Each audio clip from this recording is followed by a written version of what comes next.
UP मांगे उत्तर। Vote के लिए डराना जरूरी है, यह पहला मुद्दा है जिस पर हम पहले आधे घंटे में चर्चा करेंगे।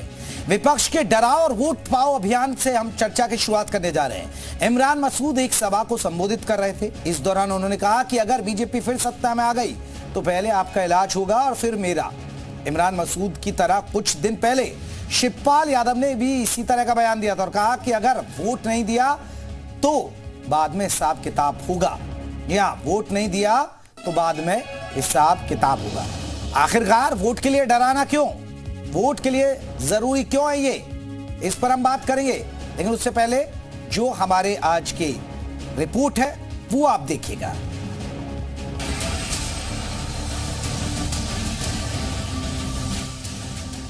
जैसे जैसे लोकसभा चुनाव की तारीख नजदीक आ रही है, वैसे वैसे नेता वोट साधने की हर रणनीति आजमा रहे हैं। कोई विकास की बात कर भरोसा जीतने की कोशिश कर रहा है, कोई हिंदू मुसलमान कर सियासी समीकरण साध रहा है, तो कोई पब्लिक को डर दिखाकर वोटों की फसल तैयार कर रहा है। ये जितनी मजबूत आवाजें हैं सारी खामोश ऐसे ही नहीं की जा रही। कोई बोलने वाला ना बचे, कोई बोलने वाला ना बचे, ये साजिशें हैं। सहारनपुर से इंडिया गठबंधन के प्रत्याशी इमरान मसूद चुनाव जीतने के लिए डराओ और वोट पाओ की नीति अपना रहे हैं। चुनाव प्रचार के दौरान कैसे पब्लिक के मन में डर बैठाकर वोटों का बंदोबस्त कर रहे हैं, खुद सुनिए। चुनाव इमरान को जिताने हराने का नहीं, ये चुनाव अपने आप को बचाने का है। ये चुनाव अगर भाजपा दोबारा आ गई तो सबसे पहले इलाज तुम्हारा और मेरा होना है, याद रख लेना बात। इमरान मसूद के डर वाले ज्ञान पर बीजेपी प्रदेश अध्यक्ष भूपेंद्र चौधरी ने पलटवार भी किया है। देखो, जो हमारी सरकार की, हमारी पार्टी की प्राथमिकताओं में है, हमें अपराध को समूल नष्ट करना, हमें भ्रष्टाचार मुक्त देश और प्रदेश बनाना, जो भ्रष्टाचारी हैं उनके खिलाफ कार्रवाई हो। चुनावी बिसात पर डर वाला दांव सिर्फ इमरान मसूद ही नहीं चल रहे, उनके ही साथी शिवपाल यादव भी कुछ दिन पहले बदायूं में मंच से हिसाब किताब की बात करते नजर आए थे। और नहीं देंगे तो फिर पहले तो वोट दो, नहीं तो फिर हिसाब किताब भी होगा। बहरहाल जनता को डराकर वोटों का जुगाड़ करने की पॉलिटिक्स नई नहीं है। हर चुनाव में कुछ नेता डरा धमकाकर वोट मांगते नजर आते हैं। ऐसे में सवाल है कि आखिर कब तक डराकर वोट मांगने की सियासत चलती रहेगी, आखिर कब ऐसे नेताओं पर लगाम कसी जाएगी। ब्यूरो रिपोर्ट, जी मीडिया। तो चलिए, वोट के लिए डराना जरूरी है क्या, इस पर हमारी चर्चा होगी। लेकिन उससे पहले हमारा महत्वपूर्ण सवाल है आज के, जो महत्वपूर्ण सवाल जिसके इर्द गिर्द हमारी चर्चा होगी। डराने वाली नीति क्या वोट की गारंटी है, या डराने वाली जो नीति है वो वोट की गारंटी है? डर दिखाकर वोट पाना चाहता है क्या विपक्ष, ये दूसरा महत्वपूर्ण सवाल है। आज का सवाल आपके सामने कि डराने वाली नीति वोट की गारंटी, और दूसरा सवाल इसी पर है हमारा, क्या विपक्ष डर दिखाकर वोट पाना चाहता है? और तीसरा हमारा महत्वपूर्ण सवाल, कब खत्म होगी डराकर वोट मांगने वालों की सियासत? डराने वाले माइंडसेट मुस्लिम वोट टारगेट है क्या? डराने वाले मुस्लिम माइंडसेट मुस्लिम वोट टारगेट है? ये हमारे महत्वपूर्ण सवाल है जिसके इर्द गिर्द आज हम चर्चा कर रहे हैं। डर दिखाकर क्या वोट विपक्ष पाना चाहता है, कब खत्म होगी डराकर वोट मांगने वाली सियासत? और जो एक और महत्वपूर्ण सवाल हमारा है, डराने वाले माइंडसेट मुस्लिम वोट टारगेट, ये एक बहुत अहम नीति है, इसी पर हम बात करेंगे। आपको बता दें हमारे साथ कई खास मेहमान हैं, हमारे मेहमान जुड़ गए। आनंद दुबे हैं बीजेपी की तरफ से, दुबे साहब बहुत बहुत स्वागत है। भुवन जोशी जी हैं समाजवादी पार्टी की तरफ से, भुवन जी आपका बहुत बहुत स्वागत है। अंशु अवस्थी जी कांग्रेस की तरफ से जुड़ेंगे, जैसे ही जुड़ेंगे चर्चा में शामिल करेंगे। राजीव रंजन राजनीतिक विश्लेषक है, राजीव जी आपका बहुत बहुत स्वागत है। भुवन जोशी साहब, सपा कांग्रेस ने क्या आप डराने का फॉर्मूला अपना लिया कि डराओ और वोट पाओ? रिपोर्ट तो आपने देख लिया, मुझे बताने की जरूरत पड़ेगी सर। देखिए, मैंने दोनों नेताओं के बयान को आपके चैनल के माध्यम से और अन्य चैनलों के माध्यम से पहले भी देख लिया, आज आपने दोबारा दिखाया, वो भी देखने का काम करा जी। और जिसे आप डराना कर रहे हैं उसे कहते हैं आगाह करना। जनता को आगाह करना भी जनप्रतिनिधियों का कर्तव्य होता है, और वो आगाह कर रहे हैं कि जिस प्रकार भारतीय जनता पार्टी ने ऑन कैमरा चंडीगढ़ में भ्रष्टाचार करके लोकतंत्र की हत्या करी, और सुप्रीम कोर्ट नहीं हो पाता तो ये भ्रष्टाचार से हमें मुक्ति नहीं मिल पाती। तो निश्चित तौर पे तो हम लोग पहले दिन से नारा दे रहे हैं। हमारे नेता ने कहा ये चुनाव देश बचाने का, संविधान बचाने का, लोकतंत्र बचाने का चुनाव है। तो निश्चित तौर पे जो माननीय शिवपाल जी ने कहा है, माननीय सर मैं इलाज की जिक्र की बात कर रहा हूं सर। देखिए इमरान मसूद कह रहे हैं कि आपका इलाज होगा, शिवपाल जी कह रहे हैं हिसाब किताब होगा। ठीक है, वो मामला अलग है, वो भ्रष्टाचार है, धांधली है, दबंगई है, लेकिन इस पर जवाब दीजिए ना सर। मैं उसी पर जवाब दे रहा हूं अगर आप उसको समझना चाहें। हाँ। मैंने कहा कि जो हमारी जनता है इसको कौन आगाह करेगा। जो भारतीय जनता पार्टी का जो भ्रष्टाचार चंडीगढ़ में पकड़ा गया, किसकी जिम्मेदारी है? भारतीय जनता पार्टी की तो लोग करेंगे नहीं, वो तो बिजी है भ्रष्टाचारियों को अपनी पार्टी में समावेश करने में, चाहे अजीत पवार के रूप में, शुभेंदु अधिकारी के रूप में, नारायण राणे के रूप में, अशोक चौहान के रूप में, छगन भुजबल के रूप में, हेमंत कुशवाहा के और इलेक्ट्रॉन बोल्ट के घोटाले के बीच वो तो बिजी है। वो मैं भारतीय नहीं, लेकिन जोशी साहब जिस तरह की भाषा हो रही है, आपको नहीं लगता कि आप ध्रुवीकरण का कार्ड चल रहे हैं? ये आपका एंगल है ना। आप ये मैं पूछ रहा हूं। ठीक है, देखिए आप स्वतंत्र पत्रकार हैं, आप पत्रकार हैं तो आप सोच सकते हैं, विपक्षी सोच सकते हैं, लेकिन हम किस दिशा में कह रहे हैं ये तो ठीक है। आनंद दुबे साहब ये आगाह कर रहे हैं, आप कैसे आगाह करेंगे वोटरों से? आप वोटरों को कैसे आगाह करेंगे कि समाजवादी पार्टी ना आए? आप कैसे आगाह करेंगे कि कांग्रेस ना आए? दुबे जी के ऑडियो उठाइएगा। दुबे जी। जी, आपको मेरी आवाज आ रही है? बिल्कुल मिल रही है, आप रखिएगा अपनी बात। देखिए जो मतदाता है, शायद भुवन भास्कर जोशी जी को यह लग रहा होगा कि मतदाता को आगाह करने की जरूरत। मतदाता बहुत ज्यादा समझदार था, हमसे आपसे ज्यादा समझदार। उसे पता है कि आगाह की भाषा कौन सी होती है, धमकी की भाषा कौन सी होती है, डराने की भाषा कौन सी होती है, और वो इन सब चीजों को देख के ही वोट देता है। 2014 के बाद से लगातार आप डरा ही तो रहे हैं। 19 से कह रहे हैं, 14 के बाद 17 में कहने लगे, 19 में कहने लगे, 22 में कहने लगे भाजपा आई संविधान खत्म, भाजपा आएगी लोकतंत्र खत्म। 19 में कह रहे थे भाजपा इस बार जीत जाएगी तो देश में चुनाव नहीं होगा। 19 के बाद न जाने कितने चुनाव हुए, कई चुनाव में विपक्ष की भी सरकार बनी है, और फिर 24 का भी चुनाव होने जा रहा है। इसके बाद भगवान चाहेंगे 29 और तमाम चीजें होती ही रहेंगी। ठीक है, लेकिन इस तरह से जनता को भ्रमित करना, झूठ बोलना कि लोकतंत्र खत्म हो गया, यहां छोड़ दीजिए। विदेश में जाकर राहुल गांधी कहते हैं कि यूरोप और अमेरिका को तो हस्तक्षेप करना चाहिए क्योंकि भारत में लोकतंत्र खत्म हो गया है, भारत में संवैधानिक संस्थाएं गुलाम बना ली गई। ठीक है, इन्हीं की सरकार नहीं तो दुबे साहब आप इसे किस नजरिए से देख रहे हैं इन दोनों बयानों को? मैं वही बता रहा हूं, ये नया बयान नहीं है। आप समझ लीजिए, जब भी विपक्ष इस तरह की भाषा का इस्तेमाल करने लगे, जब वो धमकी देने लगे, प्रधानमंत्री मोदी जी को गाली देने लगे, ईवीएम पर सवाल उठाने लगे, संविधान और लोकतंत्र की हत्या की बात करने लगे, तो ये समझ लीजिए कि उसने अपनी हार को स्वीकार कर लिया है और आने वाली हार के पहले वो बहाना तैयार। ठीक है, एक रिएक्शन। जोशी जी हार रहे हैं आप, दुबे साहब दावा कर रहे हैं, जल्दी से जवाब दे दीजिए, फिर मैं राजीव रंजन जी से पूछूंगा। देखिए मैं भारतीय जनता पार्टी के प्रवक्ता साथी को कहना चाहता हूं कि माननीय प्रधानमंत्री किस प्रकार के शब्दों का इस्तेमाल एक संवैधानिक पद पर रहते हैं, ये भी देश ने देखा है। हमने सुना है कि कैसे वो एक महिला को कलकत्ता में जाकर, बंगाल में जाकर कहते हैं दीदी ओ दीदी, कैसे एक महिला को कहते हैं 100 करोड़ की गर्लफ्रेंड, कैसे कहते हैं कांग्रेस की विधवा। ये देश को शर्मसार तो भारतीय जनता पार्टी ने करा, माननीय प्रधानमंत्री जी ने किया है। तो निश्चित तौर पे कहना चाहता हूं इनकी जो कथनी और करनी में जो अंतर है, आज जो राजनीतिक जमीन इनकी खिसक गई है, जो जो वादे करे थे वादे हो गए जुमले, और जुमले उसके बाद आज नई गारंटी बन गई है। उनको आधा करने का काम समाजवादी पार्टी और हमारा गठबंधन कर रहा है। ठीक है दुबे साहब, जल्दी से 20 सेकंड, मुझे राजीव जी से भी रिएक्शन लेना है। इन्होंने कहा जमीन नहीं है। अरे मैं तो आपको कह रहा हूं कि तुम्हारे पांव के नीचे कोई जमीन नहीं। अफसोस इसका है कि फिर भी तुम्हें यकीन नहीं। यही इमरान मसूद को उन्होंने कहा मोदी के टुकड़े टुकड़े कर दूंगा, आज कह रहे हैं, आज डर दिखा रहे हैं। शिवपाल यादव ने क्या कहा, अभी कवासी लखमा ने क्या कहा, मोदी मरेगा, ये बयान है कवासी लखमा का। मीसा भारती क्या करी है, जेल भेज देंगे, प्रधानमंत्री को जेल भेज देंगे। अब्बास अंसारी ने क्या कहा था विधानसभा चुनाव में, अखिलेश भैया से कहूंगा अधिकारियों का ट्रांसफर पोस्टिंग मत करना, 6 महीने इनका हिसाब किताब करूंगा। 125 बार आदरणीय प्रधानमंत्री जी को गाली दी गई। और आप जो कह रहे हैं दीदी कौन सी गाली है, भैया जरा बता दीजिए, दीदी कहना गाली है क्या? किस तरह की भाषा का इस्तेमाल करते हैं। चलिए यही बड़ी बात है। नहीं जोशी जी, यही बड़ी बात है। जब आप सत्ता में जब वोट मांगते हैं ना, सत्ता में आने के लिए आप लोग हिसाब किताब की बात करते हैं। उन्होंने उदाहरण भी दे दिए बहुत सारे। मैं लौटूंगा। राजीव रंजन जी, एक रिएक्शन आपका। ये डराकर वोट पाने की पॉलिटिक्स शुरू हो गई है क्या?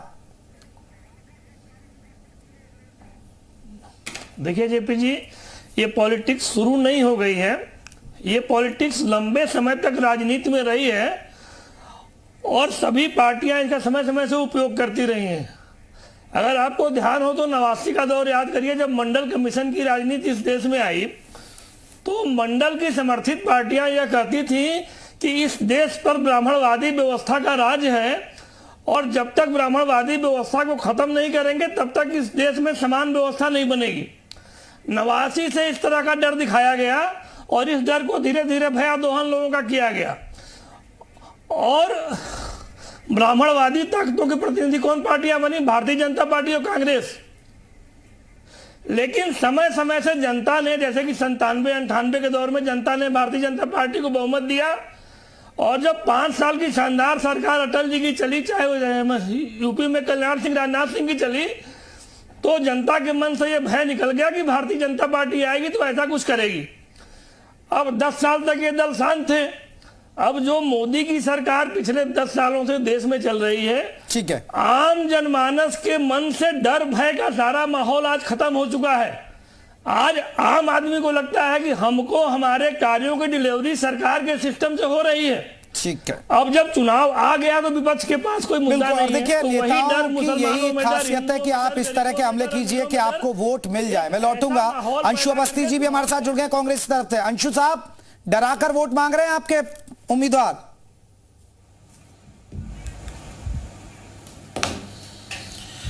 नहीं, अगर रोजगार के नाम पे डराया जा रहा है, जनता के जो मुद्दे हैं उनके नाम पर डराया जा रहा है, तो अच्छी बात है। भाजपा को डरना चाहिए इस बात से। और बीजेपी भी तो डरा रही लोगों को।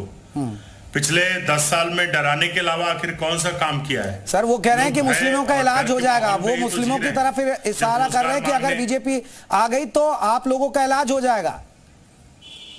रोजगार पर नहीं डरा रहे हैं, वो तो हिंदू मुस्लिम ध्रुवीकरण पर डरा रहे हैं आपके लोग। आज भारतीय जनता पार्टी जो कांग्रेस का न्याय पत्र आया है, जिसमें हमने ये बात कही है कि हम युवाओं के जो 30 लाख सरकारी पद खाली पड़ी रहे केंद्र सरकार में, उन्हें भर्ती करेंगे। 1 लाख रुपए प्रत्येक नौजवान को देंगे। जो देश की आधी आबादी है उनको 1 लाख रुपए देंगे। किसानों का कर्ज माफ करेंगे। अंशु अवस्थी, 2 शब्द मेरे सवाल पे तो कह दीजिए। शून्य करेंगे। सर घेरिए, खूब इनको घेरिए, मैं मौका दूंगा। अंशु जी, मेरे सवाल पर तो 2 शब्द कह दीजिए। पूरी हो जाना, मैं उसी में आ रहा हूँ। मैं उसी में आ रहा हूँ। मैं आपके सवाल का जवाब दे रहा हूँ। मुझे सवाल का जवाब देने दीजिए। हमने कहा है कि हम इंटर तक शिक्षा मुफ्त करेंगे, तो आज भारतीय जनता पार्टी डर गई है। अब वो चाहती है कि किसी तरीके से ध्रुवीकरण हो, तो वो ध्रुवीकरण करने की कोशिश कर रहे हैं। लेकिन हम लगातार जनता के मुद्दों पर हैं। राहुल गांधी जी अंशु जी, पर बात कर रहे हैं। इमरान मसूद आपकी पार्टी के उम्मीदवार हैं। अध्यक्ष मल्लिकार्जुन खड़गे कर रहे हैं। इमरान साहब आपकी पार्टी के। अंशु जी, देखिए, इमरान मसूद कभी वो बोटी वाले ही हैं। देखिए, इमरान मसूद एक सेकुलर नेता है। देखिए, इमरान मसूद पार्टी के मालिक नहीं है। कांग्रेस पार्टी का एजेंडा क्या है, इस बात का ध्यान रखिए। कांग्रेस पार्टी का एजेंडा युवाओं का मुद्दा है, महंगाई है, बेरोजगारी है। तमाम इमरान मसूद जैसे लोग हमारी पार्टी में हैं, लेकिन सभी जनता के मुद्दों पर लड़ते हैं। आप सहारनपुर जाकर फील्ड रिपोर्टिंग करके देखिए, उनको मुस्लिम से ज्यादा हिंदू लड़ाने का काम करते हैं। चुनाव लड़ा रहे हैं हिंदू वहां पे। जितने छत्री, दलित, ओबीसी, ब्राह्मण, सभी इमरान मसूद के साथ है। सहारनपुर बीजेपी सीट हार रही है, कांग्रेस पार्टी जीत रही है। तो अब दुनिया भर का शिगुफा रचा जा रहा है। क्या एक लोकसभा पे इस तरह से डिबेट होगा? हम तो कह रहे हैं कांग्रेस पार्टी ने जो बात कही है कि हम किसानों का कर्ज माफ करेंगे। आज अंशु जी, आप उस बात पे जवाब नहीं। आप कह रहे हैं कि देखिए वो मुखिया नहीं है। 50,000 की वहां पर समाज की पंचायत है, उसको नहीं दिखाया जा रहा। नहीं, आप कह रहे हैं वो मुखिया नहीं है, तो आप निंदा करते हैं उनके बयान की? मैंने कहा स्पष्ट तौर से कोई भी बयान जो संविधान सम्मत नहीं है, कांग्रेस पार्टी उसके साथ नहीं है। चाचा भी बोल रहे हैं कि हिसाब किताब हो जाएगा। लोग हैं, चाचा शिवपाल भी बोल रहे हैं, आपके सहयोगी भी बोल रहे हैं। भाई मेरा एक अनुरोध है आपसे, मुझसे जब आप सवाल करें तो वो कम से कम 30 सेकंड दे दें। तुरंत आप रनिंग कमेंट्री करते हैं, ऐसा नहीं चलता। ठीक है, बोलिए। रमेश भिधुड़ी ने पार्लियामेंट के अंदर गाली दी एक सांसद को, एक चुने हुए सांसद को गाली दी। भारतीय जनता पार्टी ने कोई उस पर कार्रवाई नहीं की। देश की मंत्री स्मृति ईरानी ने 13 रुपए किलो शक्कर का वादा किया, कोई कार्रवाई नहीं हुई, झूठ बोला उन्होंने। तो हम झूठ बोलने वालों के साथ नहीं, जो गलत है उनका बिल्कुल विरोध है। जो लोग गलत बोल रहे हैं, बिल्कुल जनता के मुद्दों पर चुनाव आ चुका है। आज भाजपा के इसीलिए पैर हिल चुके हैं, उनके नीचे की जमीन खिसक चुकी है। दुबे साहब से एक रिएक्शन ले लेता हूं। नहीं, अंशु जी, एक बड़ी बात है, आप कह रहे हैं कि जनता के मुद्दे पर, लेकिन आपके लोग तो आपके लोग ही तो फिर भटका रहे हैं ना। आप तो ठीक है यहाँ बैठकर स्टूडियो में जनता के मुद्दों पर बात कर रहे हैं, लेकिन आपके लोग तो ध्रुवीकरण की बात कर रहे हैं, हिसाब किताब की बात कर रहे हैं। और आपको भी पता है कि सहारनपुर की स्थिति क्या है, मुस्लिम बाहुल क्षेत्र है, मुस्लिम वोटरों की संख्या है, वहां अगर मुस्लिम वोटरों कहा जाएगा तो ध्रुवीकरण की राजनीति तो हो ही रही है ना। आप मुद्दों की बात कर रहे हैं, वो ठीक है। दुबे साहब जवाब दीजिएगा, आपने सुन लिया। देखिए, इन्होंने कहा ध्रुवीकरण और न्याय पत्र दो बात। इनके न्याय पत्र में ध्रुवीकरण कैसे होता वो मैं आपको बताता हूं। कांग्रेस ये सुनिश्चित करेगी कि देश में मुसलमानों का अपना पर्सनल लॉ रहे, ये इनके मैनिफेस्टो का हिस्सा है। इनके मैनिफेस्टो का हिस्सा है कि हम मुस्लिम युवाओं को विदेश जाने के लिए स्कॉलरशिप देंगे। ये ध्रुवीकरण है जो इनके न्याय पत्र। अब सोचिए, जो पार्टी 50-55 साल देश पे शासन कर रही है, उसके बाद उसको न्याय पत्र लाना पड़ रहा है। राहुल गांधी जी कह रहे हैं हम गरीबी को खत्म कर देंगे। अरे भाई, नेहरू जी ने कहा नहीं कर पाए, इंदिरा जी ने कहा नहीं कर पाए, राजीव जी ने कहा नहीं कर पाए, सोनिया जी सरकार चलाई 10 साल नहीं कर पाए। अगर देश में पहली बार 12 करोड़ लोगों को शौचालय मिला तो मोदी जी की आ रहा हूं अंशु जी, आपसे जवाब लूंगा। सुन लीजिए प्लीज। आनंद जी, हाँ दीजिए। मिला तो मोदी जी की सरकार में 50 करोड़ लोगों के बैंक में अगर अकाउंट खुले पहली बार, तो हमारी सरकार में 50 करोड़ आयुष्मान के कार्ड मिले, तो हमारी सरकार में 10 करोड़ अगर एलपीजी कनेक्शन मिले, तो हमारी सरकार में 12 करोड़ किसानों को किसान सम्मान निधि मिली तो हमारी सरकार में, और यहां तक कि पीने का पानी मिला तो हमारी सरकार में 12 करोड़ नल के कनेक्शन मिले। और जोशी जी, लौटूंगा आपके पास भी। मेघालय को पहली बार रेल नेटवर्क से अगर जोड़ा गया तो वो भी हमारी सरकार ने किया है। 15 शहरों में मेट्रो बनाकर दिया है। और सुन लीजिए, आप लोग तो वो हैं जो 50 साल में देश को सिर्फ एक एम्स दे पाए थे, एक एम्स, लेकिन हमने 15 नए एम्स दिए हैं 10 साल के अंदर। 7 नए आईआईटी दिए हैं, 7 नए आईआईएम दिए हैं, 16 नए आईआईटी दिए हैं, 74 नए एयरपोर्ट दिए हैं, 390 नए विश्वविद्यालय दिए हैं। ठीक है। अंशु अवस्थी जी, आप कह रहे हैं ध्रुवीकरण तो आपके देखिए, ये तो आपके न्याय पत्र को कहते हैं कि ध्रुवीकरण यहाँ है, ये मुस्लिम लीग वाला है।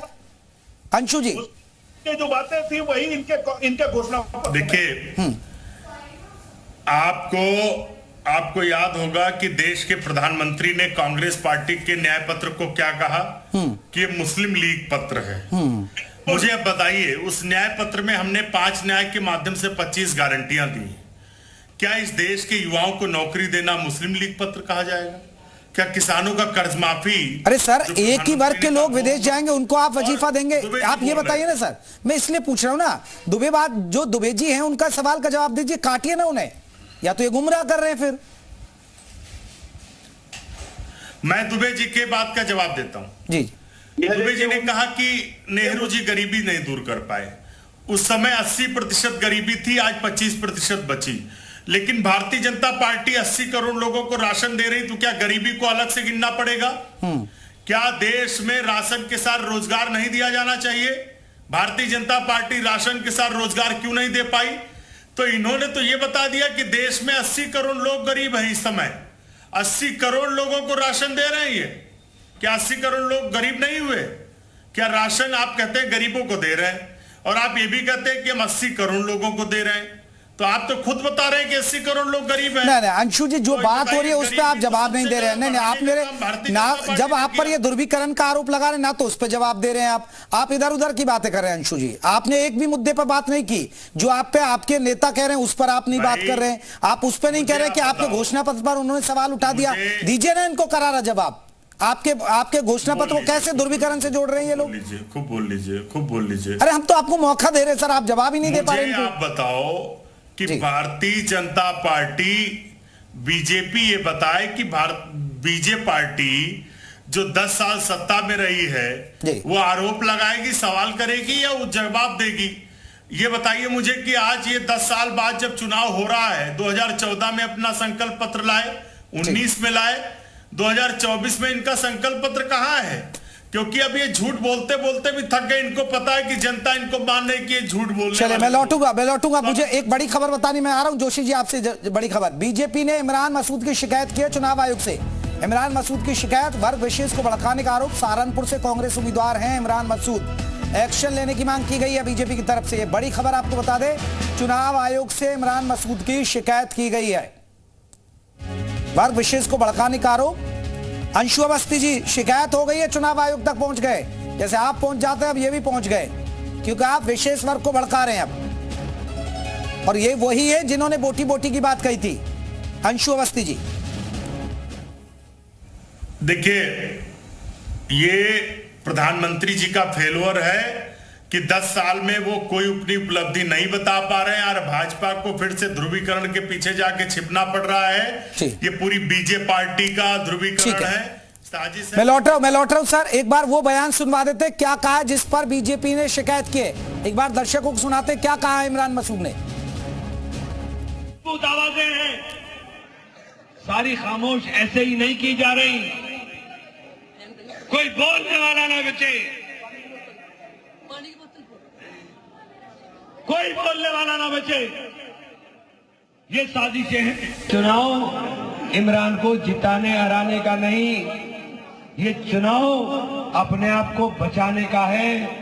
ये चुनाव अगर भाजपा दोबारा आ गई तो सबसे पहले इलाज तुम्हारा और मेरा होना है, याद रख लेना बात। चले याद रख लेने बात। जल्दी जोशी जी एक रिएक्शन आपका, क्योंकि आप बहुत देर से हाथ उठा रहे थे सर। देखिए, मैं इतना कहना चाहता हूं, जो डराने का काम है वो तो आदरणीय मोदी जी ने करने का काम करा, आदरणीय योगी जी कर रहे हैं। 10 साल के शासन में, 7 साल के शासन में योगी जी ने करा। और किस किस को डराने का काम करा? अपने विपक्षियों को डराने का काम करा। सीबीआई, ईडी, इनकम टैक्स, चुने हुए मुख्यमंत्रियों को, लोकतांत्रिक तरीके से चुने हुए लोगों को जेल में भेजने का काम करा। और किस प्रकार किसानों की हत्या करने का काम करा योगी जी की सरकार में। देश ने देखा, थार लेके गृह मंत्री का बेटा निकल गया, उनके वो डराने का काम करा। हमारी मातृशक्ति को डराने का काम करा, मणिपुर में डराने का काम करा, उनको डराने का काम करा। पहलवान बेटियों को, हाथरस की दलित बेटी को जिंदा जला के डराने का काम करा। कानपुर में ब्राह्मण मां बेटी को जलाने का काम करा। ये देश ने देखा है किसको डराने, कौन किसको डराने। दुबे जी 10 सेकंड में रिएक्शन दीजिए, मुझे ब्रेक लेना है जल्दी से। देखिए, इन्होंने कहा हम विपक्ष को डराने का काम कर रहे हैं। इनसे पूछिए मुलायम सिंह ने कहा था कि नहीं कहा था कि कांग्रेस हमें सीबीआई से डरा रही है?